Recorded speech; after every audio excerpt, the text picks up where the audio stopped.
Não se esqueça de se inscrever no canal aqui embaixo e ativar o sininho para receber as notificações. Agora pro vídeo. Electros! Pokémon favorito de ninguém. Mas ele ainda assim é interessante, afinal ele é o único Pokémon que até hoje não tem fraquezas. Até o seu oponente ter a habilidade Mode Breaker ou algo do tipo, que é aquela habilidade que para de fazer funcionar as habilidades dos outros. Isso porque ele é do tipo elétrico e tem a habilidade Levitate, que impede ele de tomar golpes do tipo terra, que seriam a única fraqueza dele. Por isso que ele é interessante. Mas por que ele tem Levitate? Na real, por que ele é do tipo elétrico sendo que ele é um peixe? E por que ele é um peixe que vive numa caverna? São muitas perguntas, mas vamos responder elas no vídeo de hoje. Algumas, pelo menos. Para começar tudo aqui, eu devo dizer, Shibirodon e Electros são ótimos nomes. E eles começam uma explicação de algumas coisas sobre o Pokémon, mesmo que na realidade o nome não acerta. O nome Shibirodon vem de Shibire, que significa dormência. E é relevante ao caso porque a enguia elétrica é Shibire Unagi, em japonês. Basicamente é a enguia da dormência, já que esse peixe é conhecido por dar choque. E o mesmo caso é o motivo do nome em inglês. Electros vem de eel, enguia, lect, de electric, e ros no final é só um sufixo específico para essa última evolução, já que ela é a versão mais forte. Ros vem de boss, chefe, gross, que também é um peso muito maior. Tudo dá significado da grandeza dessa versão final do Pokémon. Só que tudo isso é extra engraçado porque... olha o Electros aqui. Um peixe saltitante com uma bocona que faz parte do seu design. Agora, tá vendo esse peixe? Isso é uma enguia elétrica, mais conhecido no Brasil como Poraquê. Esse é o nome da enguia elétrica que eu vou usar durante esse vídeo, porque é o nome dele no Brasil, o animal elétrico. E aí você vê que eles não se parecem, além do fato de parecerem cobras aquáticas, mais ou menos. Mas aí é que tá a solução. Isso aqui. Isso aqui é uma lampreia. Desculpa por você ter que ver isso, mas se acostuma. Biologia é um tema comum aqui. Como eu sempre falo, Pokémon são geralmente uma mistura de mais de uma inspiração. No caso dessa linha evolutiva, eles são baseados nesses dois peixes aqui. Tynamo, Electric e Electros são três Pokémon baseados numa mistura entre lampreias e poraquês. Isso é explicado pelas suas habilidades de produzir eletricidade, igual ao poraquê, e nas lampreias pela sua história nos jogos de Pokémon. Direto da Pokédex de Black and White, com suas bocas sugadoras, eles sugam sua presa, então usam seus dentes para eletrocutá-las. Meu Deus do céu, imagina você tá andando pelo meio de Unova e do nada pula um peixe em você, te dá um choque. Mas peraí, por que ele tá em Unova? Tipo, por que Estados Unidos? Poraquês são da América do Sul, sendo um peixe daqui? No caso, na outra metade, as lampreias elas vivem em todo o Oceano Atlântico, então eles aconteceram por lá também. É interessante até porque nos Estados Unidos eles são uma espécie invasiva, causando problemas em alguns ecossistemas marinhos. Eu sei o que você tá pensando. Por que um peixe, ele é um peixe e ele não é do tipo água? Essa pergunta, na verdade, é um pouco mais simples do que parece, mas ao mesmo tempo é longa a explicação de vários pontos interessantes sobre esses dois animais. Lampreias se alimentam parasiticamente de outros peixes. Elas abocanham peixes e ficam sugando eles para se alimentar, até os peixes morrerem. Isso, inclusive, é o descrito na Pokédex do Electros que nós mencionamos mais cedo. Um estudo mostra que uma lampreia adulta, durante a sua vida, consegue matar quase 20 quilos de peixe. 20 quilos. Não dá pra entender como esse animal é super efetivo contra os peixes aquáticos. Inclusive, para se alimentar, as lampreias e, por consequência, o Electric, eles usam sua boca cheia de dentes e uma língua áspera para fazer um buraco nos peixes e ela fica lá sugando seu sangue.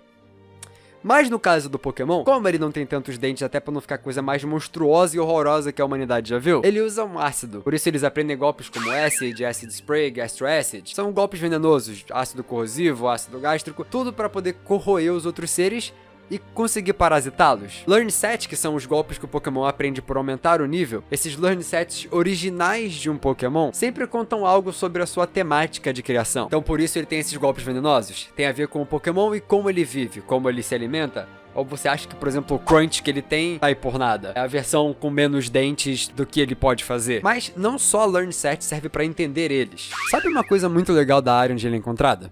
A única área que você encontra eles quando você chega em Unova pela primeira vez é na Chardstone Cave. E assim como a lampreia destrói alguns habitats por ser um parasita que vai comendo tudo pela frente, os únicos Pokémon que ainda sobreviveram nessa caverna aqui são do tipo pedra, terra e metal. O outro aqui é o Joltik, que também é elétrico, mas ele, além de ser menor que os Tynamo, o que impediria eles de tentar parasitar os Joltik, ele também já é um sanguessuga também. Ele é um carrapato. Então, ele também faz parte dessa devastação junto das lampreias de acabar com as outras coisas. Mas todo esse papo porque provavelmente eles comeram até terem extinto todos os outros Pokémon que estavam aqui antes. Só sobreviveram aqueles que eles não conseguem morder, Boldor de pedra, ou corroer, Klink e Ferrocid, já que são imunes ao veneno. O tipo terra é um Drillbur, que vira metal depois que evolui, então ele consegue lidar com eles assim que ele evolui. Porque o Excadrill tem Mold Breaker, que ajudaria a derrotar os Electros que tem Levitate. Então dá pra ver que eles podem ter acabado com vários peixes a ponto de só terem sobrevivido outros bichos. E pra ganhar de peixes que são do tipo água, eles teriam que ser ao menos parcialmente algum outro tipo que é super efetivo. E o tipo elétrico funciona muito bem por isso, por causa do outro animal. O Poraquê. Ele e a Lampreia são animais bem parecidos, no caso só por eles terem os mesmos formatos, então dá pra facilmente misturar os dois em um Pokémon só. Então pegaram essa habilidade de um e colocaram no corpo de um outro. Fazendo assim... Mas por que ele tem Levitate? Como ele solta eletricidade? O peixe e o Pokémon? Eu não vou entrar em muito detalhe biológico de como nos Poraquês os átomos eles ficam fazendo seus prótons colidirem e descarregando elétrons, carregando seu corpo ionicamente. Eu vou simplificar. Basicamente, o animal internamente tem pilhas, do verbo empilhar. Pilha, um em cima do outro. Pilhas de células que produzem essa energia, essa corrente elétrica. O Alessandro Volta, inclusive, se inspirou nesse peixe para fazer a pilha. Aqui tá no seu controle, pilha espelhada na pilha, usando discos de metais, no caso cobre e zinco, cobertos de água salgada, empilhados dessa mesma forma que as células. Eu acabei de notar que provavelmente pilha tem esse nome porque ela é toda empilhada por dentro. E é isso que produz uma corrente elétrica. E isso é interessante com os outros Pokémon de Nova também, esse caso do Alessandro Volta, porque vários deles têm conexões com várias energias e invenções a ver com isso. O Emolga, por exemplo, ele é baseado na pipa do Thomas Edison, que é um conto sobre como ele descobriu a eletricidade, porque ele estava usando uma pipa, cai um raio na pipa e ele sentiu a eletricidade, e é isso. É por isso que o Emolga fica planando igual uma pipa. Mas, voltando. Com isso, com essa pilha de pilhas, que não são pilhas, são só empilhadas, o animal ele é capaz de ficar soltando leves pulsos elétricos para se localizar e localizar a sua presa à sua volta. Ao então sentir algo se movendo por causa dessas descargas elétricas, onde ele consegue sentir alguma mudança em volta dele, eles então, quando sentem alguma coisa, começam a soltar cargas mais fortes no seu redor para tentar paralisar os bichos e conseguir pegá-los. Isso nem é tão estranho porque, por exemplo, eu e você usamos eletricidade para mover nossos músculos. Eles também, então, eles usam o mesmo tipo, só que um pouquinho melhor que a gente. A descarga elétrica rápida que eles dão, inclusive, faz os animais não conseguirem se mover, ou então ter um movimento muito mais útil para ele. Por exemplo, conseguir fazer o peixe começar a se debater para poder saber onde ele tá, já que ele não tem olhos tão bons, tão funcionais. Eles também usam essa questão de pulsos elétricos para poder se comunicar entre si, passando informações. A gente se comunica vibrando cordas vocais ou mexendo a nossa mão, não é tão diferente. Por essa conexão de músculos e eletricidade, o Pokémon é todo animado em Unova. Ele tá balançando e se movendo sempre exatamente por ter muita energia. É até um padrão narrativo de história.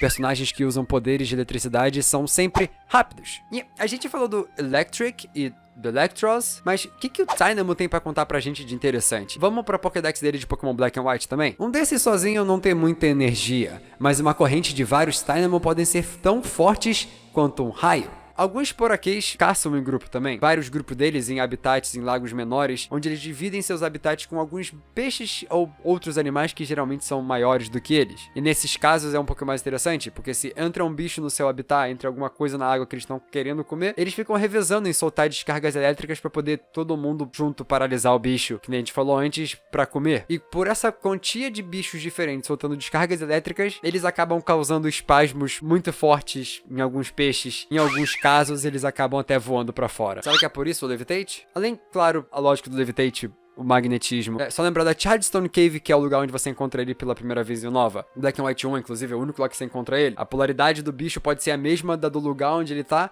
e é por isso que ele fica flutuando. Afinal, se ele tá sugando a energia da elétrica daquele lugar, ele pode ficar com a mesma carga. E aquilo, cargas elétricas, polaridades iguais, elas se repelem. Sabe quando você tenta dois ímãs e não funciona? Aí você tem que virar isso. Dynamo, ele é a mesma carga que o chão e ele fica flutuando. Não é tão difícil. Mas a parte interessante e a parte mais intrigante. Pensa no animal, se todos eles estão ali juntos, soltando essas cargas elétricas, eles não iriam acabar, tipo, eletrocutando um ao outro? No caso, sim, eles acabam dando choques uns nos outros frequentemente, inclusive. E eles acabam também sempre dando choque neles mesmos, quando eles estão fazendo tudo isso. Quando ele solta uma carga, ele tá tomando um choque também. Então, faz parte dele tá sempre se dando choque. Meio chocante. Então, é por isso até que ele não pode ter fraqueza tipo elétrica. Por isso que ele não é do tipo água. Porque se ele ficasse dando choque sempre, ele, na verdade, estaria dando dano super efetivo nele. Todo golpe ia acabar sendo super efetivo nele mesmo. E ele toma choque e ele não é isolado eletricamente. Então, tá aí porque ele não é do tipo água. Porque ele tem Levitate. Mas ele é um peixe. Inclusive, eu acredito que quando eles estavam falando da Dex de Unova, muitas ideias foram jogadas de forma simples pro grupo de designers. Tipo, falando... faz um peixe elétrico. E daí surgiu o Electros e o Stunfisk, que ele também é um peixe, que ele também não é do tipo água. O Nova. Se quiser saber mais sobre como funciona a ambientação de vários Pokémon de Unova, também tem esse vídeo por aqui. E se quiser ver mais vídeos de Pokémon únicos, tipo, um vídeo exclusivamente sobre um Pokémon, tem esses aqui também que você pode ver. Escolhe aí, veja esses vídeos.